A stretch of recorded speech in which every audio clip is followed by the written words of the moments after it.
রাজধানীর দুটি মেট্রো স্টেশনে বোমা আতঙ্ক ছড়িয়ে পড়লেও তল্লাশিতে কোনো বিস্ফোরক পাওয়া যায়নি। তবে আশুলিয়ার একটি প্রেসার কুকার টাইপের বোমা উদ্ধার করে নিরাপদে নিষ্ক্রিয় করেছে বোম ডিসপোজাল ইউনিট। সম্প্রতি একের পর এক এমন ঘটনায় কি বলছে সিটিটিসি, বিস্তারিত জানাচ্ছেন রাব্বি সিদ্দিকী।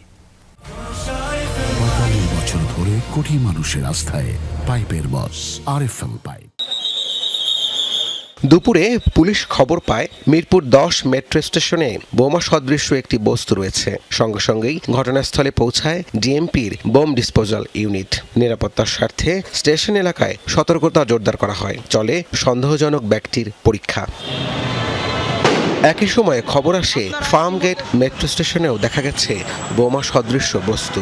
সেখানেও ছুটে যায় বোম ডিসপোজাল ইউনিট। তবে দুটি ব্যাগ তল্লাশি করে কোনো বিস্ফোরক পাওয়া যায়নি। ছিল পান সুপারি, জর্দার কৌটা ও ময়লা আবর্জনা। অন্যদিকে আশুলিয়ার একটি মুদি দোকানে পাওয়া প্রেসার কুকার টাইপের একটি বোমা নিরাপদে নিষ্ক্রিয় করা হয়েছে।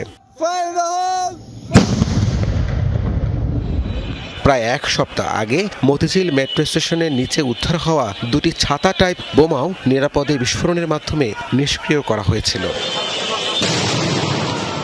বিকেলে আয়োজিত এক ব্রিফিংয়ে counter terrorism and transnational crime CTTC ইউনিটের প্রধান জানান, মিরপুর ও ফার্মগেট মেট্রো স্টেশনে পাওয়া পরিত্যক্ত ব্যাগগুলোই ছিল না বিস্ফোরক। মিরপুর ১০ মেট্রো রেল স্টেশনে যেগুলি পাওয়া যায় সেগুলি ছিল মূলত পান, সুপারি, জর্দা ইত্যাদি।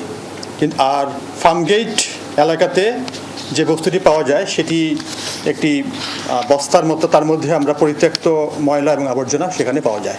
বলেন, প্রতিটি পরিস্থিতিকেই পৃথক ঘটনা হিসেবে দেখা হচ্ছে। তবে মতিঝিল মেট্রো স্টেশনে উদ্ধার হওয়া বোমার ব্যাপারে তদন্তের স্বার্থে বিস্তারিত কিছু জানাতে চায়নি সিটিটিসি। মিরপুর ১০ আজকে যে ঘটনাটা এবং ফার্মগেট দুটো বিচ্ছিন্ন ঘটনা, এগুলির সঙ্গে তো সেখানে কোনো এক্সপ্লোসিভস বা ক্ষতিকর এখানে কোনো কিছু পাওয়া যায়নি। সুতরাং এটা বিচ্ছিন্ন ঘটনা।